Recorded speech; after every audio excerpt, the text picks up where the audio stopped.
कल रात ऐसा क्या हुआ कि पत्नी ने अपने ही पति को ताबड़तोड़ सिलबट्टे से लोहे से वार करके मौत के घाट उतार दिया।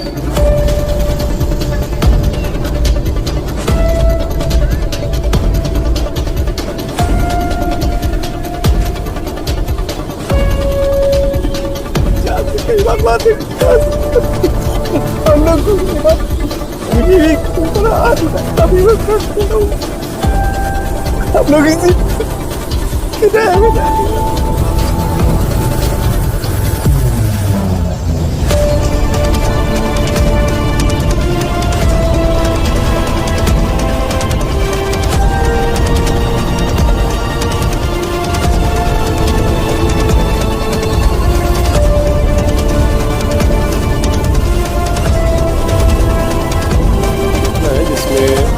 महिला ने अपने पति को सिलबट्टे से प्रहार किया था, उसकी मृत्यु हो गई। तस्वीरों में छावनी थाना क्षेत्र का जो घर आपको वीडियो में दिखाई दे रहा होगा, दरअसल इस घर के पीछे की कहानी आपको बता रहे हैं हम। इस घर में एक परिवार रहा करता था। परिवार में पति पत्नी और बच्चे। कल रात ऐसा क्या हुआ कि पत्नी ने अपने ही पति को ताबड़तोड़ सिलबट्टे से लोहे से वार करके मौत के घाट उतार दिया। पूरी विषय को लेकर के हम विस्तार से आपको बताते हैं कि क्या कुछ हुआ था और क्या कुछ जानकारी निकल कर सामने आ रही है। नमस्कार, जय हिंद, जय भारत। मैं प्रदीप और आप देख रहे हैं बेहतर संवाद। तस्वीरों में जो घर आपको दिखाई दे रहा होगा, भिलाई के छावनी थाना क्षेत्र के दुर्गा मंदिर के पास की स्थित यह घर है। और इस घर में डोमन लाल साहू नामक एक युवक रहता था, जिसकी पत्नी ने उसको मौत के घाट उतार दिए। घटना की जानकारी जैसे ही आसपास के लोगों को मिलती है, तत्काल देर रात पुलिस पहुंचती है, आसपास के लोग पहुंचते और आनंद फानंद में जो घायल था युवक, उसको अस्पताल ले जाया जाता, जहां पर उसकी मौत की पुष्टि डॉक्टरों के द्वारा कर दी जाती है। इस मामले में पत्नी को दुर्ग पुलिस ने पकड़ लिया और बताया यह जा रहा है कि लगातार जो जानकारी निकलकर सामने आ रही है कि पत्नी जो थी अपने ही पति से प्रताड़ित थी। कई बार पति के द्वारा उसके साथ मारपीट किया गया था, अभद्रता किया गया था, गाली गलौज किया गया था। आए दिन यह सिलसिला हर दिन लगातार चल रहा था। पर कल जो है वाद विवाद इतना बड़ा होता है कि पत्नी का सब्र का बांध टूटता है और पत्नी जो थी लोढ़ा उठाती है और लोढ़े से उसके सिर पर ताबड़तोड़ हमला करती है, जिससे उस युवक की मौत हो जाती है। मामले की गंभीरता को देखते हुए पुलिस पहुंचती है, आसपास के लोग पुलिस को सूचना देते हैं और फोरेंसिक की टीम भी सुबह इस घटना स्थल पर पहुंचती। तस्वीरों में आपको दिखाएंगे दुर्ग पुलिस के सीएसपी यहाँ पर मौजूद है, टीआई स्वयं छावनी थाना के मौजूद है और भीड़ भाड़ भी इस क्षेत्र में आपको देखने को मिलेगा कि घटना स्थल पर जो है भीड़ भाड़ लोगों की बढ़ती ही जा रही है। और अभी कुछ देर में पुलिस कप्तान भी पहुँचेगा और उनसे भी बातचीत करेंगे कि आखिरकार पूरे मामले में उनको क्या कुछ जानकारी निकल कर जो है सामने आई है। पर इस विषय पर कहीं ना कहीं एक जो परिवार है वो पूरा परिवार तबाह हो गया है।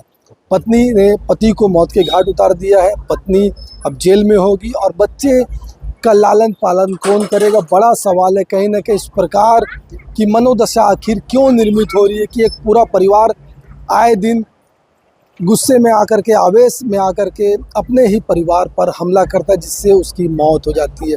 दुखद घटना है और आसपास के लोग इस घटना से स्तंभ है, हैरान है, परेशान है कि आखिरकार ऐसी वारदात क्यों हो गई। पर एक परिवार में छुटपुट घटनाएं अक्सर देखने को और सुनने को मिलती है, पर इस प्रकार की वारदात बहुत कम देखने को मिलती है कि एक परिवार में एक पत्नी जो है अपने पति को ही मौत के घाट उतार देती है।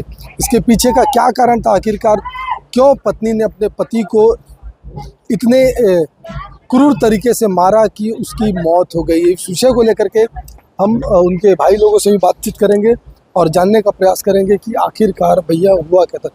जो मृतक युवक है डोमन लाल साहू, उनके भाई साहब हमारे साथ मौजूद है। भैया क्या नाम लिखते हैं? महेंद्र कुमार साहू।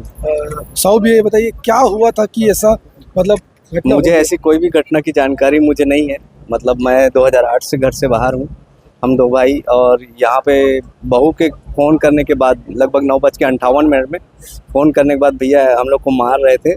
तो मारने के दौरान हमसे ये घटना घट गई करके बताई। तो मैं बोला फ़ोन काट, मैं भेजता हूँ, मैं आ रहा हूँ करके मैं आया। तब तक टीआई साहब को वो 112 में कॉल कर चुकी थी और 112 में कॉल करने के बाद साहब लोग आए। तो उसके दरमियान मैं पीछे से जाके टीआई साहब बोले आपके भाई का हत्या हो गया है। आप देखना चाहेंगे करके, तो साहब दिखाए मुझे। क्या करते थे आपके भाई? वो लेबर कमिश्नर की गाड़ी चलाते थे और यहाँ मोहल्ले में सबके साथ अनबन थी, और मेरे माता पिता भी इसी कारण घर छोड़े और मैं भी इसी कारण घर छोड़ा, मंझा भाई भी इसी कारण घर नशे का आदी था क्या जो आपके छोड़ा। भाई? भाई का भी आदी था और जान पहचान के चलते जो भी करता था बच्चे लोग के साथ बहुत प्रताड़ित होता था। मतलब आया दिन परिवार की हाँ। औरत को मारना पीटना ही परिवार काम था। का जो भी से रिलेटेड थे वो इनसे तकलीफ में थे, मतलब क्यों ऐसा, मतलब ऐसा क्यों हो गया? अब वो उसके लिए मैं कैसे बता पाऊंगा, मतलब क्योंकि कुछ तो कारण होगा कि वो इस प्रकार से क्रूर क्यों हो गए। अब जैसे अभी बच्ची बैठा था तो बता रही थी कि भाई हम लोग को कल एग्ज़ाम गांव गए थे, हिरई कला मायके, मतलब नानी के यहाँ, तो आए तो उसके बाद मारपीट कर रहे थे, ऐसा बताया बस। उसके बाद कल FIR 151 भी लगा था उनके ऊपर, लेकिन किसी के कहने पे बहकावे पे मतलब छुड़वा दिया गया उसको।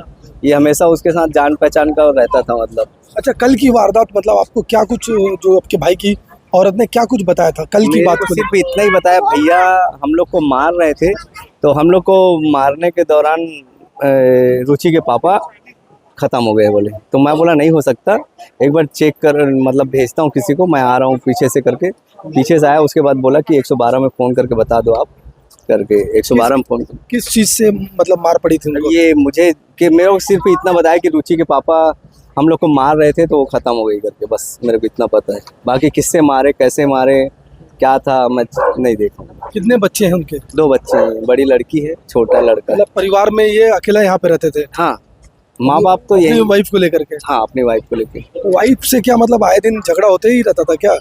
हाँ, वाइफ से अब बताते थे उस हिसाब से, मतलब मायके ने ना जा, यहाँ मत जा, इससे बात मत कर, उससे बात मत कर, ये सब की घटनाएं वो करता था। मतलब किसी से बात कर लिया तो बहू के ऊपर लांछन लगाना, बच्चे किसी से मिल रहे थे उसके ऊपर लांछन लगाना, मतलब इस टाइप से घटनाएं उसके करते। मोहल्ले में भी संबंध अच्छा नहीं था क्या? मोहल्ले में सभी के साथ संबंध, कई महिलाएं तो उसके पास FIR कर चुकी है। मारपीट गाली गलौज? मारपीट गाली गलौज।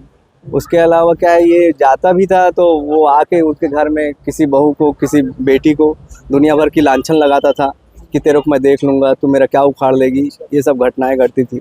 हालांकि मेरा भाई है, लेकिन भाई है जो सच है तो सच है। सच है, मतलब क्योंकि मेरी भी मेरे आप बचपन में गुजरे, मेरे माँ बाप इसी घर से पिता हुए, बहुत मारपीट किए, कैसे मैं जानता हूँ।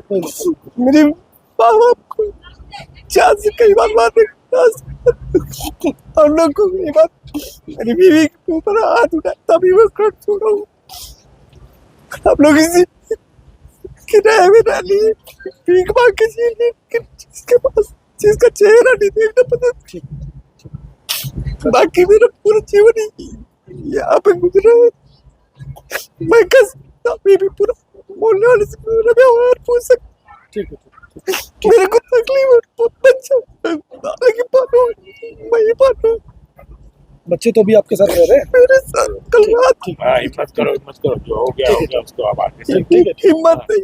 तो बिल्कुल जो गेट आपको दिखाई दे रहा है, इस गेट में फिलहाल ताला लगा है। और कल जो दर्दनाक वारदात हुई है, एक पत्नी ने अपने पति को लोढ़ा से मार करके मौत के घाट उतार दिया गया। और जैसे इसकी बात की जानकारी उनके परिवार में लगती है, पत्नी जो थी, जो मृतका का भाई है, वो यहाँ पर पहुँचते और मृतका के भाई से भी हमने बातचीत की कि मृतक जो था वो क्या करता था, उसके बच्चे कितने थे, क्या कारण था कि मौत के घाट आखिरकार उतारा। तो उनको भी पूरी बातें क्लियर नहीं बता पाए हैं, बस इतना बताया कि जो मृतक थी उसकी वाइफ ने कहा कि उसको मार दिया गया है। तो आनंद फानंद में ये भी आते हैं और पुलिस को इत्तला करते हैं। तमाम चीज़ों को लेकर के फिलहाल जांच पड़ताल जारी है। और यह भी उनके द्वारा बताया जा रहा है कि जो मृतक है उसके साथ मोहल्ले में भी अनबन खटपट लगातार बने रहता था और आसपास का व्यवहार भी उनके साथ मतलब एक सामंजस्य नहीं था। और कहीं ना कहीं इसी की वजह से वो हमेशा चिड़चिड़ाना, इस वजह से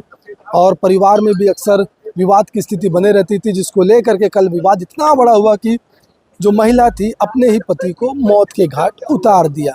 इस विषय को लेकर पुलिस कप्तान से भी बात करेंगे, आखिरकार उस पूरे मामले में उनका क्या कहना की घटना है जिसमें महिला ने अपने पति को सिलबट्टे से प्रहार किया था, उसकी मृत्यु हो गई है। और किन परिस्थितियों में ये घटना हुई है उसकी जांच कर रहे हैं। कल ही पति का प्रतिबंधक कार्रवाई भी किया गया था। दोनों में काफ़ी दिनों से विवाद चल रहा था और बच्ची का भी जो चश्मदीद है उसका भी बयान लिया जा रहा है। ताकि घटना की सच्चाई सामने आ सके। क्राइम सीन में निश्चित रूप से संघर्ष के निशान हैं और देख के घटना काफ़ी विभत्स लग रही है। इस विषय पे भी जांच होगी। बच्ची जो चश्मदीद है उसका बयान बहुत महत्वपूर्ण है। बच्ची को भी चोट आई। पहले भी प्रतिबंधक कार्रवाई इसके ऊपर हो चुकी है पत्नी की रिपोर्ट पे, और साथ ही एक प्रथम सूचना पत्र भी इसके ऊपर दर्ज हो चुका है। उसके बाद भी दोनों में लड़ाई झगड़ा होता था।